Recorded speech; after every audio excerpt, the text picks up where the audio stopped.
morning. I'm Pauline Verzosa. It is Friday, the first day of May, and we're bringing you Morning Matters because your mornings matter.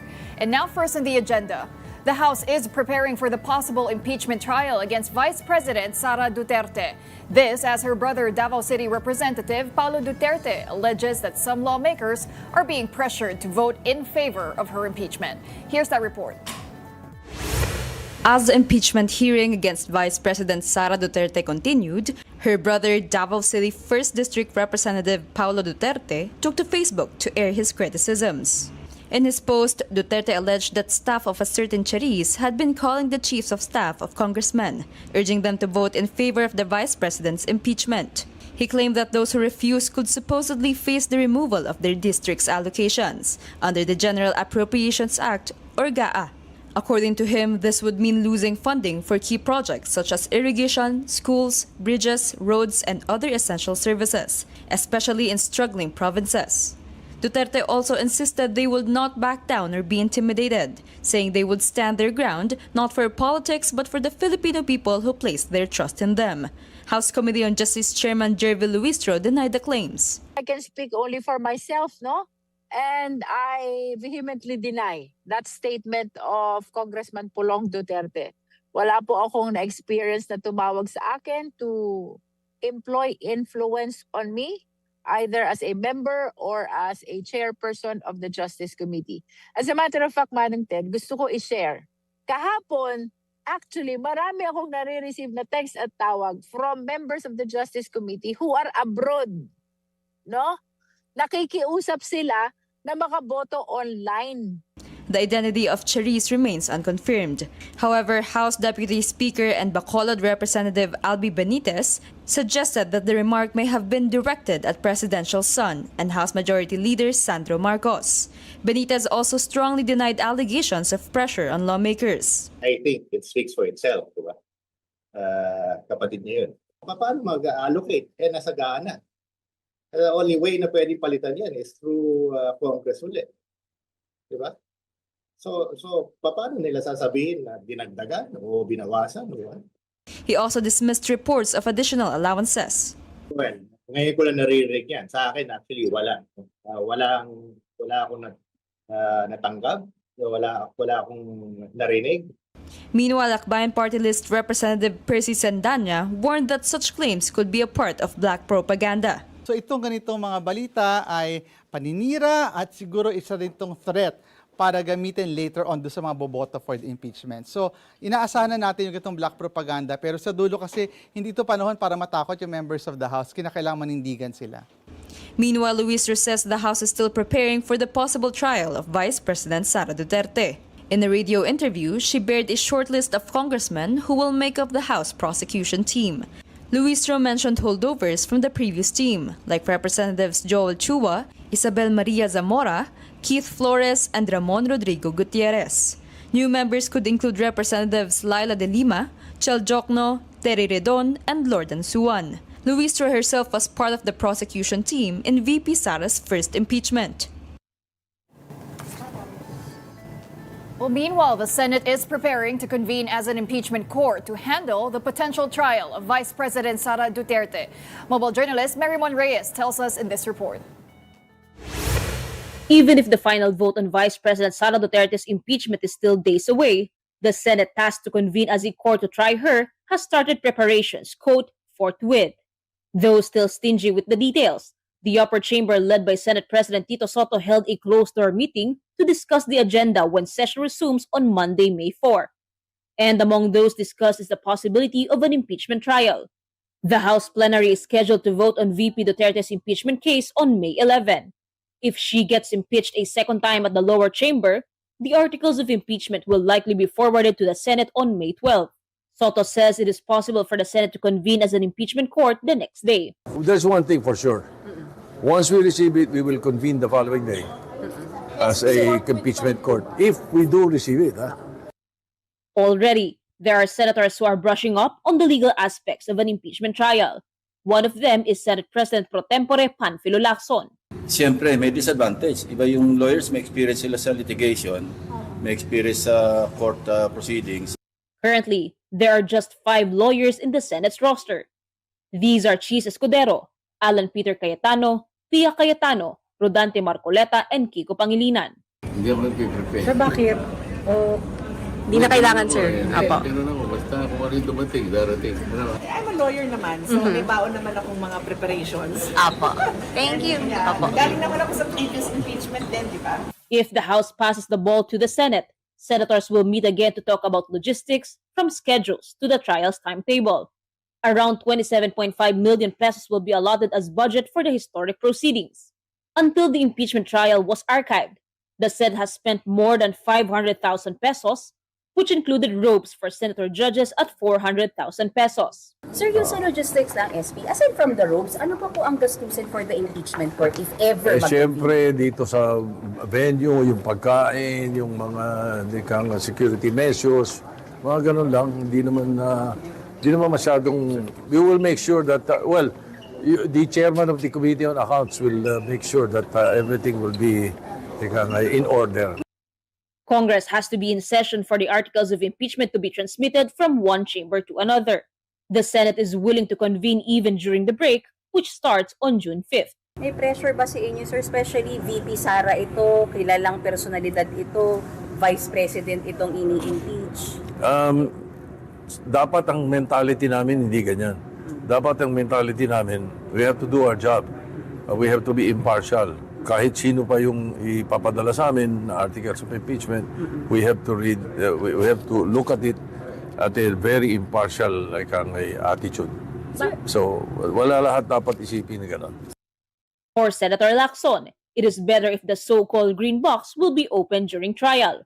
That box contains the tax records of Vice President Duterte and her husband, Attorney Manasseh Carpio. It is up to the VP if she will appear at trial. Kapatid mobile journalist Mary Mon Reyes, we are One News. And in other news, former President Rodrigo Duterte's camp is seeking to appeal the International Criminal Court's ruling confirming crimes against humanity charges against him. In a filing before the ICC Appeals Chamber, Duterte's defense team asked permission to challenge the April 23 decision of the pre-trial chamber. The ruling cleared the way for Duterte's prosecution over 3 counts of crimes against humanity in connection with killings during his mayoral term in Davao City and his presidency. Duterte's lawyers argue that the pre-trial chamber committed legal errors, including what they called an overly flexible approach to the charges and failure to clearly link its findings to evidence. The defense says intervention from the appeals chamber is needed to ensure the case proceeds on a proper, factual, and evidentiary basis. And earlier this week, President Bongbong Marcos summoned envoys from France and the Czech Republic to clarify the situation involving former lawmaker Zaldico. The talks, however, failed to yield clear answers and instead raised further questions. French Ambassador Marie Fontanelle and Czech Republic Charge d'Affaires Eva Tenzin provided limited details. Tenzin confirmed Ko's encounter with Czech authorities on April 16, while Fontanelle declined to comment on his reported asylum application in France. Both officials cited European privacy laws but assured that cooperation with the Philippines would continue. Hindi po sila makakapagbigay ng impormasyon lalo na't kung may individual case for a political asylum. So yun lamang po ang nakuha na impormasyon natin kahapon kasama ang Pangulo. Si Pangulo ang nakipag-usap at sinabi po niya na dismayado po siya sa nangyari at very unsatisfactory yung naging result. Dahil habang patuloy na nakikipag-ugnayan, so naintindihan po ni French Ambassador at sabi niya po na naiintindihan niya at alam niya na pugante, fugitive, itong si Mr. Zaldico at kinakailangan may harapin na accountability. But as far as she is concerned, sinabi po niya na wala siyang maibibigay na impormasyon hanggat hindi siya authorized to say something about that. Don't go away. We will be back with more stories after this break. Keep it here on One News.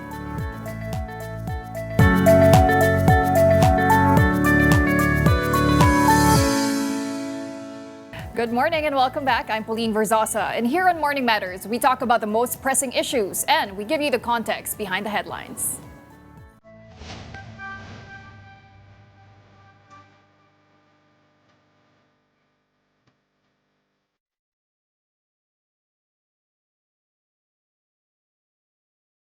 The Department of Agriculture warns rice prices could climb up to 62 pesos per kilo by September without additional funding for farmer support. Agriculture Secretary Francisco Tiu Laurel Jr. told a Senate hearing that the government needs an additional 26 billion pesos for fertilizer subsidies to help keep prices stable.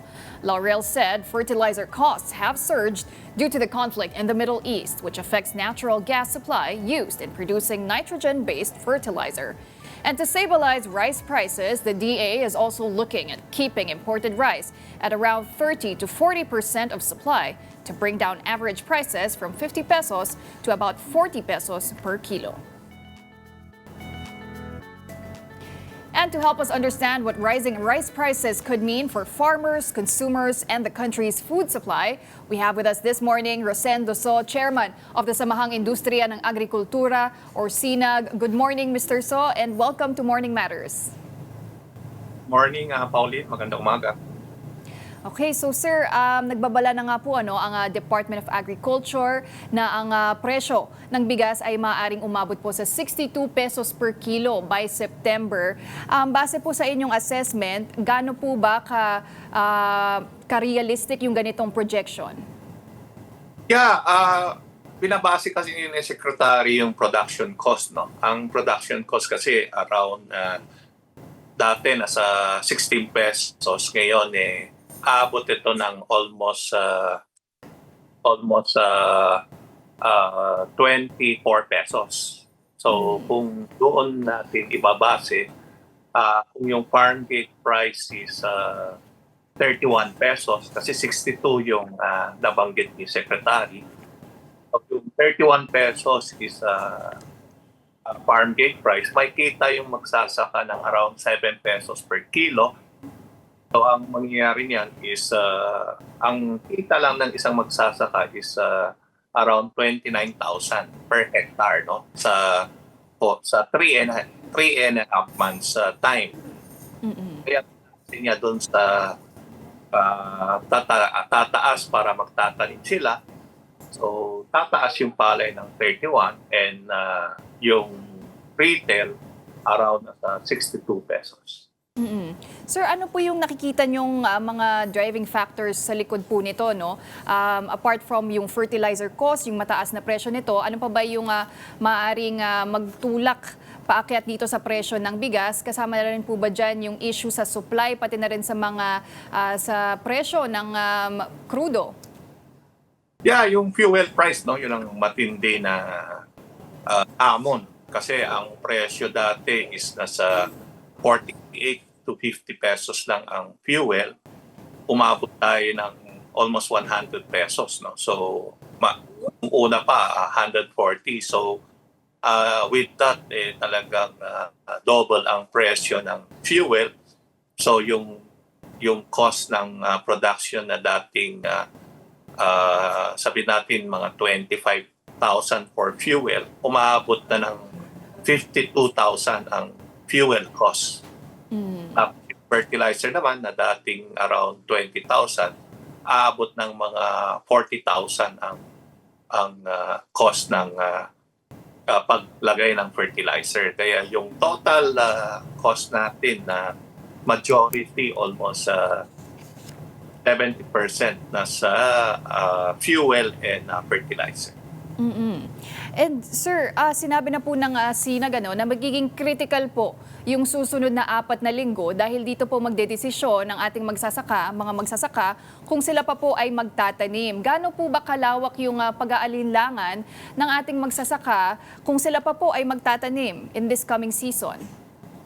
Yeah, this is around almost 3.7 million hectares ito, no? Malawak ito, and kung ito hindi magtanim, maski mag-import tayo, hindi kayang supplyan itong stocks na ito. So ang sa bagay, ang naman binabase natin dun sa June, no? Itong May kasi dati nagtatanim na yung magsasaka kasi yung fuel price nung tumaas, medyo nag-alanganin lahat kasi kung magtanim ka ng May 1, to May 30, ang kailangan mo ng fuel is around 360 liters na fuel. So, with that, sa 85 pesos, tataas pa yan. Sa 85 pesos lang, 30,000 na yun. 32,000 ang lalabas, no? So, dati nasa 17,000. Na times 2 kasi yun, Yung 30 days na gagamit ka ng fuel, ganun katindi na, no? So, hihintay na lang yung rainy season para itong June, bago natin malalaman kung magtatanim yung magsasaka. Kasi nandyan din po sir, yung banta ng El Nino, gaano po ba nito lalong nalalagay sa alanganin yung ating mga magsasaka po? Yeah, kaya hihintayin talaga yung tag-ulan, no? Ma-assess natin ito yung first week of June, kung may ulan na darating, doon natin makikita yung movement ng mga magsasaka natin kung magtatanim or hindi pa magtatanim. At kung marami po sa ating mga magsasaka, sir, ang hindi po magtanim, ano po ba yung magiging implikasyon niyan sa ating food supply, pati na rin po sa ating food security sa bansa? Malaking problema yan, no? Dahil ang tingin natin kasi kung hindi magtanim ang mga magsasaka rito, yung other countries, itataas din yung staple food nila, no? Dahil alam nila na siguradong bibili ang Pilipinas. So hindi natin alam, baka lumampas pa 62 pesos ang presyo ng international price na landed cost dito sa atin. At sa isang Senate hearing po sir, narinig po natin si Agriculture Secretary Kiko Tiu Laurel na humihingi po sila ng additional na 26 billion pesos para ito sa mga subsidiya, para sa mga fertilizer, para na rin po sa ating mga magsasaka. Pero para sa inyo po, ano po ba yung tulong, magkano po yung tulong na kailangan ng bawat farmer para naman maging viable pa rin po yung pagtatanim para sa kanila? Ang tingin kasi natin ang kailangan sa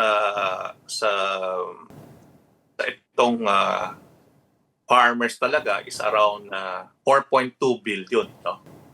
Yung hiningi ni Secretary is half of it, in which yung consideration niya is baka hindi sa rainy season na magtatanim yung mga magsasaka. Kaya yung fertilizer subsidy dapat mga 6,000. Kung sa rainy season tayo magtanim, siguro yung fuel subsidy aabot pa rin ng minimum of 3,500. So kulang pa rin po sir itong 26 billion na hinihingi po ng DA. Yeah, kung gusto natin ma-achieve yung 21 pesos na farm gate price, no? Dapat yung subsidy aabot ng mga 12,000 per hectare.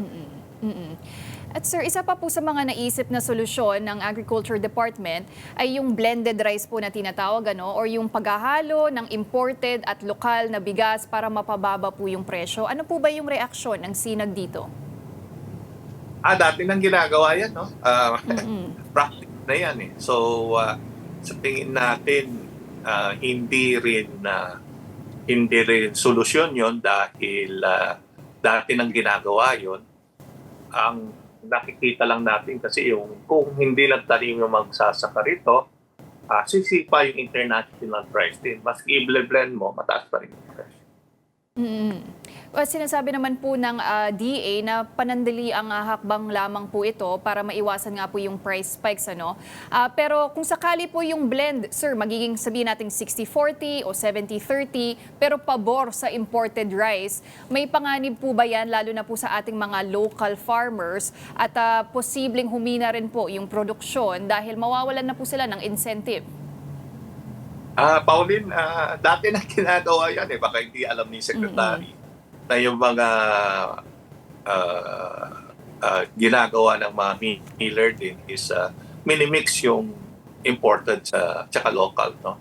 Kasi yung average price para bumaba yung Mas mababa kasi yung import price sa ngayon dahil maliit yung inaangkat natin. Pero kung lumaki yung angkat natin, tataas din yung presyo ng international price. So sir, habang may natitira pa pong window, sabi niyo po magiging critical itong next 4 weeks. Ano pa po ba ang pwedeng gawin ng ating gobyerno para maprotektahan po ang ating food supply, pati na rin po ang ating agriculture sector? Yeah, ang tingin natin dapat talaga yung immediate na yung funding mapunta sa ating mga magsasaka para may assurance na magtatanim sila. Yung butcher or IMC card na nahawak ng mga magsasaka, dapat ma-download yung pera, tapos yung farmers na lang pupunta sa outlet, makabili ng pataba. Yun ang the best and pinakamabilis na makaprocure yung mga magsasaka doon sa pataba. So yun ang inaano natin. By June dapat naka-prepare na tayo lahat para at least maibigay sa magsasaka na on time. Alright, maraming salamat po for joining us this morning. That was Rosendo So, Chairman of SINAG. Maraming salamat po. Thank you, Pauline. Do stay tuned. Morning Matters will be back after this short break. Stay with us.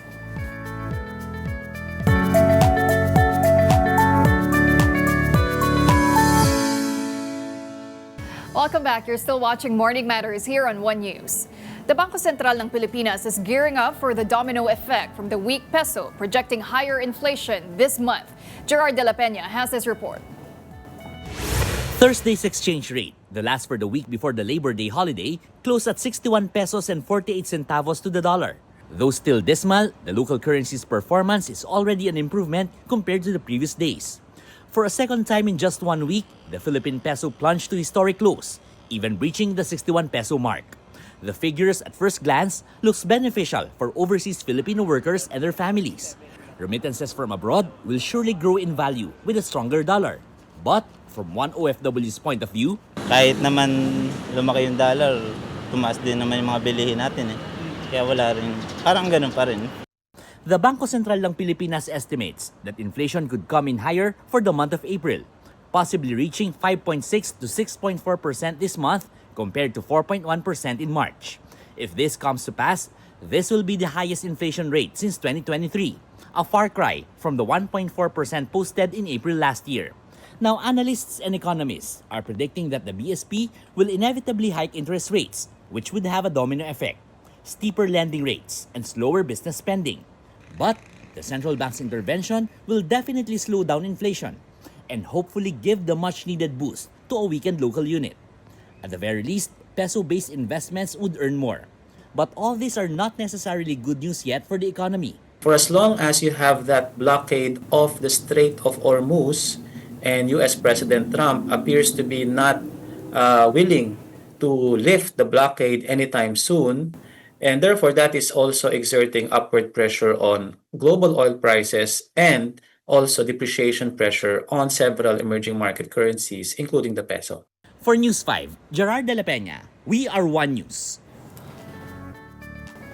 And in other news, the Senate raised alarm over rising illegal recruitment and human trafficking cases involving Filipino workers heading abroad. Mobile journalist Mary Mon Reyes has this report.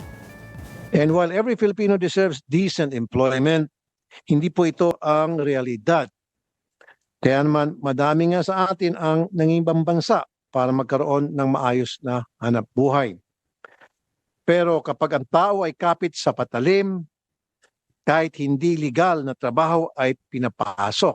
A day before Labor Day, the Philippine Senate raised alarm over the continuing cases of syndicated illegal recruitments, wage theft, and human trafficking involving Filipino workers bound for jobs abroad. Despite existing laws and policies, authorities admit these cases continue to slip through the cracks, with Filipinos driven by poverty remaining vulnerable. Victims of an alleged trafficking scheme recounted how they were recruited as massage therapists for work in Malaysia, only to find themselves trapped in unexplained debt for as much as 300,000 pesos and exploitation. Una po is, pinainom po kami ng alak. Parang nag-entertain po kami sa kanila. Mga beer po. Sa isang oras po namin is nakakatatlong beer can po kami, gano'n, 3 or 4. Makalipas po ng 1 linggo, doon po namin nasaksihan na may mga ecstasy po, tsaka po yung powder na nilalagay po sa alak. Susubukan po nung parakyano na yung balak po niyang gawin sa amin, kung mapapadala po niya kami doon sa mga salita niya na dadalhin po sa hotel or sa room po doon. They describe restrictions and forced entertainment work, much of which rescuing they see was futile. Una po, nung ako po dinrugs, April 30 po yun. Meron po akong record kasi chinat ko po yung boss ko noon. Tapos sabi niya lang, be careful. Tapos doon naman po sa agent na nag-recruit sa amin, nung una po, parang concern pa po siya, ganun-ganun. Kakausapin niya daw po yung babae na naglagay ng drugs sa inumin ko. Kinausap po nung agent yung babae. Pero feeling ko po kasi, yun po yung modus nila. Fortunately, were they able to escape months later on different occasions, with some pretending to have clients in Brunei, some lucky with the help from the police. According to the Department of Migrant Workers or DMW, there are 536 illegal recruitment or trafficking in persons cases currently pending in court, with majority under preliminary investigation with the Department of Justice. The DMW vowed to investigate the recruitment agencies involved, especially if these are licensed, while the Bureau of Immigration for its part said officers are limited when documents appear legitimate, but assured they are sniffing potential victims at first glance. Actions which Senator Tulfo see are still lacking of effort. Sex trafficking is a crime.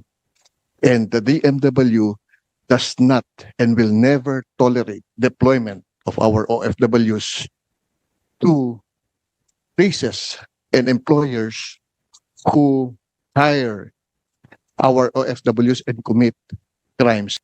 Never po tayong papayag dyan. The Interagency Council Against Trafficking, meanwhile, called for stronger legal powers to prevent potential victims from leaving and warned about the rise of illegal exit routes. Napakarami pong lagusan palabas ng Pilipinas. In fact, based on 2025 data and 2026 data, mataas na po sa mga bilang ng mga OFWs na na-traffic abroad, dumaan po sa mga irregular migration corridors. While authorities urge the public to report suspicious recruitment activities through the 1326 hotline operated by the Cybercrime Investigation and Coordinating Center, records show that the market for illegal job recruitment has become rampant online. With this, Tulfo directed the DOJ, DMW, NBI, and other agencies to run after these bogus agencies. Overseas Filipino workers recruited as performers must also undergo strict screening before being deployed to avoid the risk of trafficking. Kapatid Mobile journalist Mary Monreyes, we are One News. Workers groups are staging a Labor Day protest today, calling for wage increases. And for more details, let's bring in our mobile journalist Francis Rivera. Francis, sino-sino ang mga grupo ang nandyan ngayon?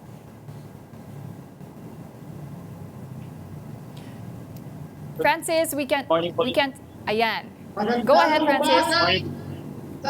Morning, Pauline. Nandito tayo ngayon sa Espanya kung saan nagtipon-tipo ng iba't ibang labor groups kung saan ay nagsasagawa lang sila ngayon ng programa at ito nga ay ilan nga sa kanila dito nakapwesto na at ilan sa kanila yung mga nasa unahang pila kanina nag-umpisa na magmarcha papunta naman doon sa Menjola at yung ibang mga bukod dito sa mga labor group ay kasama din or nandito rin yung mga ibang mga student organization mula sa iba't ibang universities at nagsimula na rin sila mag-march. Actually, inoccupy na ito kanina buong 3 lane na to sa kahabaan ng Espanya. Habang dito naman sa kabila, dalawa or 3 lane din ang nasasakop. So, mayroon naman tayong mga nakikitang marshal or yung mga may mga nagta-traffic or nag-aasikaso para doon naman sa trapiko at ngayon ay habang nagkasagawa sila patuloy din yung panawagan nila na taasan yung sahod yung minimum wage from 6.95. So nakikita natin dito ang gusto nilang mangyari or ang gusto nilang ang panawagan nila ay taasan to sa 1,250 pesos. At maya-maya lamang pagtutuloy-tuloy na itong marcha nila hanggang doon sa Menjola. Pauline? Okay, Francis, bukod sa wage increase, ano pa ba ang panawagan ng mga labor groups na nandyan? Yes, bukod dun sa pagtataas o pagtaas ng sahod, panawagan din nila ang pagtatapos ng gera na nangyayari sa gitnang silangan sa Middle East, no? Dahil labis raw na apektuhan ng manggagawa, lalong-lalo na raw ang mga nandoon sa transport sector kung saan halos wala na raw kinikita, ano? At isa din doon sa mga nakikita natin na ito nababasa natin yung mga pagwawakas ng korupsyon at yung paghingi ng accountability, pananagutan, responsibility doon sa mga inakusahan, no, na guilty para doon sa mga opisyal nagsasagawa raw ng korupsyon. Okay, Francis, hanggang anong oras ba ang kanilang Labor Day protest dyan sa Espanya at ano pa ba ang ibang activities ng mga labor groups ngayong araw? Yes, Pauline. 7 a.m. pa lang ay nagtipo-tipo na sila dito at around 7:30 nagsimula na silang magsagawa ng pre-program kumbaga dito sa may Espanya at mamaya tutuloy o magpapatuloy daw yan doon naman sa harap ng Menjola. Actually kanina dinaanan din natin itong paligid itong Menjola at meron na tayong mga road closure, no, lalong-lalo na doon sa may Loyola Street, sa may Legarda at doon sa may kahabaan ng Ayala Bridge. Kaya inabisuhan yung mga motoristang daraan sa mga lugar na ito na humanap muna ng alternatibong ruta para makadaan, no, dahil nga may mga saradong kalsada dito ngayon sa Maynila. All right. Thank you very much for that report. That was mobile journalist Francis Rivera. Don't go away. We still have more matters to discuss right after this break. Keep it here on One News.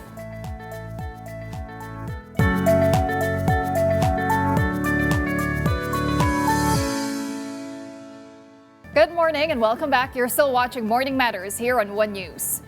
The Department of Energy has launched a weekly campaign to promote energy conservation. Dubbed Oras Natin sa Efficiency or ONE, this initiative encourages the public to switch off non-essential lights and to unplug unused appliances every Saturday from 8 p.m. to 9 p.m. DOE Energy Utilization Management Bureau Director Patrick Aquino said the campaign aims to demonstrate the impact of collective energy-saving efforts. He added that the agency will partner with businesses, schools, households, and NGOs to encourage broad participation in the weekly activity. And to talk more about the Oras Natin sa Efficiency or ONE campaign, we are joined by DOE Energy Utilization Management Bureau Director Patrick Aquino. Good morning, sir, and welcome to the program. Good morning to everyone who's watching and listening this morning. Yeah. Okay, sir. So tell us all about this new initiative of the Energy Department, the Oras Natin sa Efficiency campaign or ONE. What prompted the department to launch this campaign at this time? Well, as you know, the president, no less than the president, declared the state of national energy emergency last month. And one of the things that the president instructed, he called on government to lead by example to really reduce the electricity and fuel consumption. So born out of this, we've been working with our colleagues from within and without government. And the idea really is to get the message across. Energy efficiency or energy conservation is about habit. We need to start being more mindful of how we use energy, whether fuel or electricity. So that is also the reason why we started this program. Because we've seen just this year, in the last Earth Hour, we were able to save 145 megawatts just by switching off non-essential lights. So the message of ONE or Oras Natin sa Efficiency is very simple. Each and every Filipino has a part to play to contribute to nation building. And nation building starts by using our resources more wisely. And it just starts by switching your lights. Or more importantly, when there's, if you're not using your appliances, there's a power strip, switch it off or unplug those appliances. You know, for a typical household, we've been saying, there are items there are appliances that if we just go around, switch it off or unplug, you can save as much as 100, 200, and 300 pesos. So that's the simple message of this. if we do this on a weekly basis, it becomes a habit. We are reminded. And I think that's the ultimate goal of this program.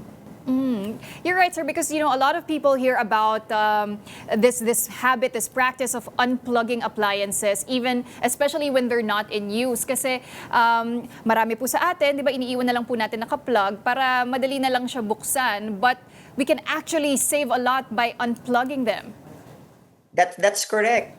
Actually, based on studies of the Department of Energy, appliances that have standby power on a typical household, if you just count them and you switch it off, if you're really not using them, you can save as much as 100 pesos. Especially right now, there's a lot of appliances that we're not aware that we're consuming so much electricity.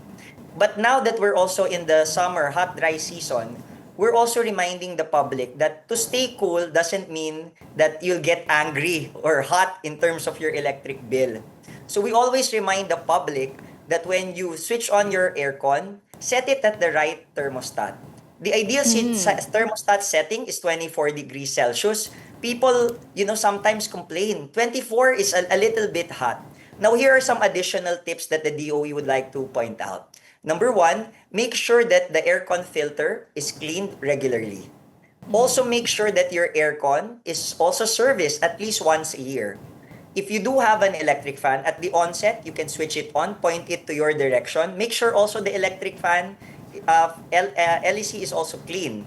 So just doing these little things will save you, genuinely save you the cost. Because for every degree lower than 24 degrees, that's an additional 10% in cost. So to put things in perspective, if you were to spend 1,000 pesos because your setting is already at 22 or 20 degrees Celsius, if you just bump it up to 24 degrees Celsius, you can save as much as 200, 300, or even 400 pesos. So that's the message of this. We do invite everyone to visit the social media pages of the department, also our partner distribution utilities.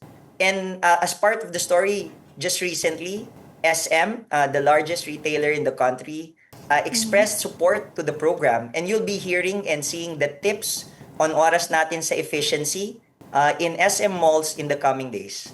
And that's very important, sir, because a lot of households nowadays are really feeling the burden of their higher electricity bills, especially because it is summer. But aside from air conditioning units, are there other appliances that would consume the more electricity and power? And I'm also curious, since we're talking about oras natin sa efficiency, is there any specific time of the day where certain appliances would consume more power? Okay. In terms of consumption, the peak demand or the highest portion where almost collectively people consume is typically for Luzon, it's in the daytime, during the weekday, from 10 in the morning to 2 in the afternoon. That's why as a practical advice, we've been saying, para doon sa ating mga ilaw ng tahanan and those who's doing the house chores, let's try to do the ironing, the laundry, the washing. Let's do it outside those hours because that's the peak demand, let's say for Luzon. For Visayas and Mindanao, it's in the evening. Actually, it's from 5 p.m. to 7 p.m. But at any given time, what we're saying is that if we shift the load to cooler times, there's going to be lesser consumption. And another tip that the DOE is promoting, even if it's oras natin sa efficiency, is that the government has streamlined the process for renewable energy. So you can put up your own solar in your rooftops, and the process for net metering has been cut down from 20 days to 10 days. So there's a lot of opportunities for our people not only to practice energy efficiency, but to also choose renewable energy. For the processes, for the streamlined processes for renewable energy, you can again visit the DOE website. If there are complaints of continuous delay, you can report those through the eGov app dun sa e-report function. Well, speaking of renewable energy, sir, for those considering solar power, is now the right time to invest? Because a lot of families are still quite hesitant because of the upfront cost. I mean, let's face it, it's quite expensive. Solar panels could range from 100,000 pesos to as high as maybe 1 million if you're really powering a big house. So in terms for renewable energy, for government, fortunately, the GSIS has launched a program for government employees to be able to take out a loan at low interest, payable over a 3 to 5 year period. Now, for private individuals, there are options also to take out low interest loans, either to private banks or also through Pag-ibig. Because Pag-ibig is also offering home improvement loans. Now, the question is, if what is now is the right time? Of course, yesterday was the right time to switch to renewable. But our advice to our kababayan is, if they're considering, make sure that the installer that you're talking to provides you with an audit. You want to right size the installation, because if you oversize your installation, the payback period also gets delayed. And please take advantage of the expedited processing right now for net metering. Net metering is a program that allows us consumers to be prosumers, meaning we don't only consume, we also produce electricity that's excess to us. So now is an opportune time. And for a typical household, what we're saying is that an installation of anywhere from 3 all the way to 10 kilowatt peak might be ideal. Of course, always go with an accredited or licensed installer. Follow the Philippine electrical requirements. Don't do renegade installations. Because if you're connected to the community, there are safety considerations also that we have to factor in. Well, I know the Department of Energy wants the government to take the lead here. It is supporting proposals to require renewable energy systems in government buildings. But how realistic is that, sir, to be implemented in the near future? Well, we've been championing it. There have been measures in both the Philippine Senate and the House of Representatives towards this end. What we've been highlighting there is that it's very laudable that there's a push for more installations for solar or renewable energy in the government sector. But of course, we also have to be a bit more practical. Coordination with the distribution utilities and electric cooperatives remain a key consideration. And more importantly, if the buildings are not designed at the onset, some retrofitting might be required. So this is what we've communicated to the legislator, that if they do consider passing these measures, they also have to put in the necessary resources. But by way of potential, there have been studies that indicated that the Philippine government facilities can have as little or as much as 1,000 megawatts of potential solar installations for the rooftops, just by the rooftops themselves. So government is really seriously considering in putting up. On the part of the Department of Energy, we've been doing demonstration projects, and to date, I think we've done installations close to about 0.5 megawatt already in key government facilities. So it's really proven that it can be done. But of course, we have to take it on a case-to-case basis and make sure that the installations are a match to the government facilities. And going back to Filipino households, sir, many are still actually confused when it comes to their electricity bills. What should a family, let's say, look at first if they want to understand why their bills have increased? Well, of course, this has been subject of a lot of discussions in the past couple of weeks, actually. But under the law, under EPIRA, all line items are indicated in your electric bill. As already explained, the biggest portion of our bill really is on generation. That's why the Department of Energy, through the leadership, of course, of Secretary Garin and no less than the President, the marching order from day one was very clear. Let's increase the share of renewable energy. And to date, part of that directive, we've accelerated the entry of renewable energy in the Philippines. In fact, the country is now ranked as either second or in the top 5 of the most attractive places to invest on renewable energy. So our future, of course, is to make sure that the share of renewable energy increases, because that shields us from imported fuels.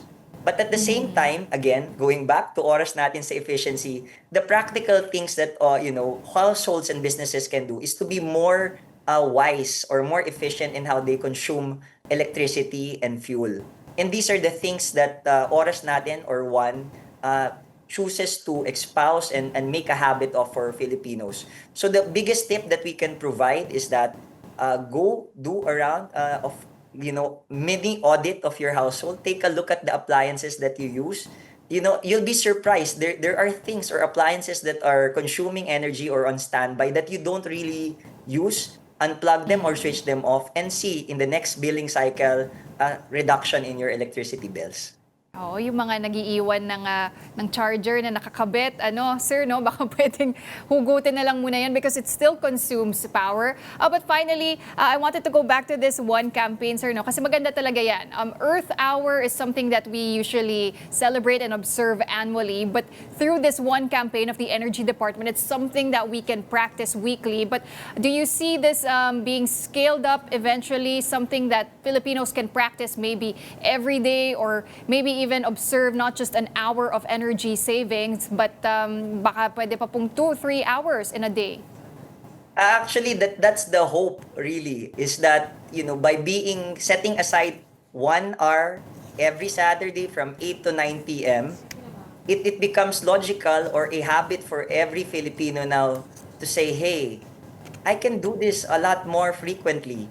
And at least for our initial partner, the SM malls, they've indicated that they will practice this oras natin sa efficiency not just for 1 hour. They will always practice it in their malls. And incidentally, responding to the call of the government to be more efficient, our private sector, particularly the malls, have already generated substantial savings. We've monitored that the reduction in mall operating hours, the observance of 24 degrees Celsius, and the switching off also of non-essential appliances also on the buildings of the malls have contributed to a significant reduction already. And they've been practicing this not just on just 1 hour. They've been doing this since the start of the national energy emergency. So it's a very practical consideration. So I urge everyone to take stock. It's just 1 hour every Saturday from 8 to 9 p.m. Join us for Oras Natin sa Efficiency, 1 hour, 1 energy, 1 nation. All right. Well, thank you very much for speaking to us this morning. That was DOE Energy Utilization Management Bureau Director Patrick Aquino. Thank you, sir. Thank you. Now, don't go away. We will be back with more stories right after this break. Keep it here.